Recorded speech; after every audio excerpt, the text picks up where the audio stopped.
সরস্বতী পুজো, বাড়িতে তো পুজো নেই, যে কারণে বেরিয়ে এসেছি, দক্ষিণেশ্বর যাচ্ছি। স্কাই ওয়াকে হাঁটছি, মেট্রো করে এসেছি, বেশ ভালো লাগছে। সকালটা সুন্দর করে সাজগোজ করে পুজোটা দেওয়া হয়ে গেছে, এখন যাচ্ছি একটু গঙ্গার ধারের দিকে, একটু ছবি টবি তুলবো, দেন আবার ব্যাক করবো। এখন বাজে 10:30।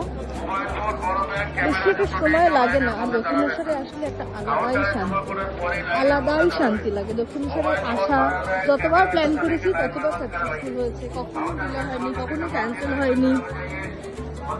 যে মানে ঠিক এসে গেছি, আর এসে সেম এই তৃপ্তিটাই বরাবর পেয়েছি, যেখানে দক্ষিণেশ্বরে বরাবর মানে এরকমই চেষ্টা করি যে আসবো, খুব ঘন ঘন আসবো, আসা হয়, মাঝে মধ্যেই আসা হয়, যে কোনো সময় এসেই এই তৃপ্তিটা পাই। খুব